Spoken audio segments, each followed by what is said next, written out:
হরে Krishna. Mayapur Nitai Gour kitchen থেকে সবাইকে স্বাগতম।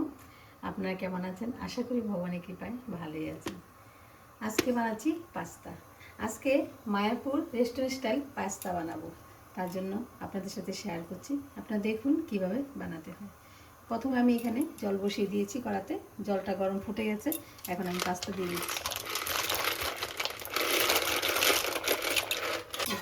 পাস্তাটা নুন দিয়ে ভালোভাবে প্রথম সিদ্ধ করে নিচ্ছি।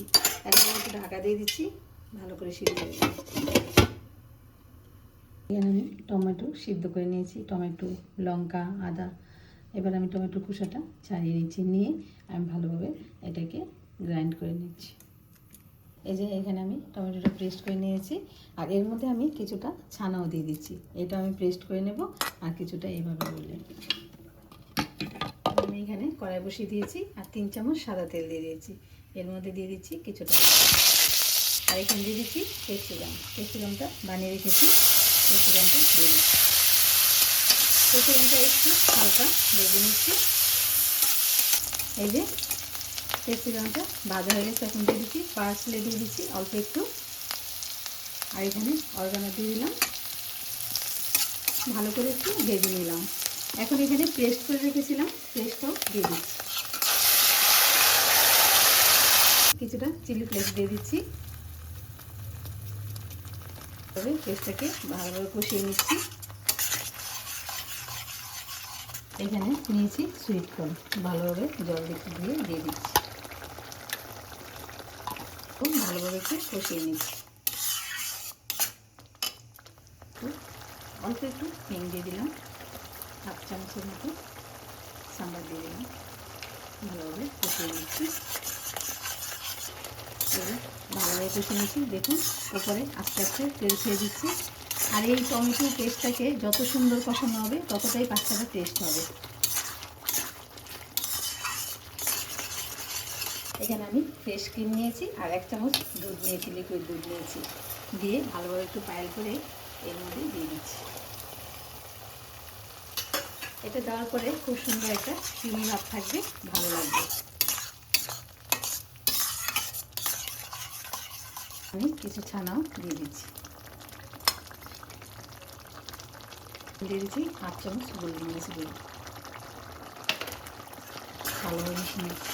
গোলমরিচের গুঁড়োটা একটা খুব সুন্দর ফ্লেভার আসবে।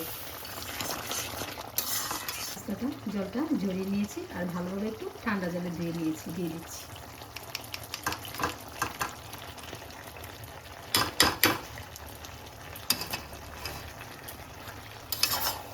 এবার ভালোভাবে মিশিয়ে দিচ্ছি।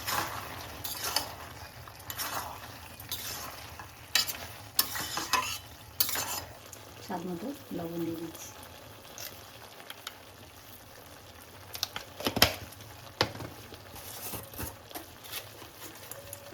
এখানে একটু চিনি দিয়ে দিচ্ছি। এবার ভালোভাবে মিশিয়ে নিচ্ছি। দেখুন পাস্তাটার কালারটা কত সুন্দর এসছে।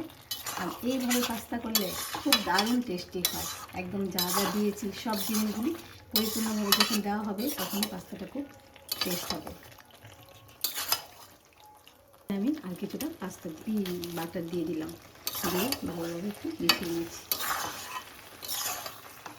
এই যে, আর এটাকে আমি নাড়াচাড়া করবো না, একদম রেডি হয়ে গেল পাস্তা। আর এই গরমেই না বাটারটা গলে যাবে, তখন বেশি ভালো লাগবে। এখন আমি 2-1 মিনিট একটু ঢাকা দিয়ে রেখে দেবো, যাতে করে খুব সুন্দর একটা ফ্লেভারের মধ্যে থাকে।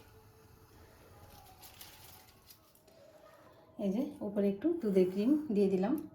এই যে দেখুন রেডি হয়ে গেল পাস্তা, কত সুন্দর একদম মায়াপুর রেস্টুরেন্ট স্টাইলে পাস্তা রেডি হয়ে গেল। আপনারা এরকমভাবে করে ভগবানকে ভোগ লাগিয়ে প্রসাদ পেয়ে দেখবেন কেমন লেগেছে। আর অবশ্যই কমেন্টে জানাবেন আপনাদের কেমন লাগলো এই পাস্তাটা। আর সবাই ভালো থাকবেন, সুস্থ থাকবেন। আবার দেখা হচ্ছে পরের ভিডিওতে। হরে কৃষ্ণ।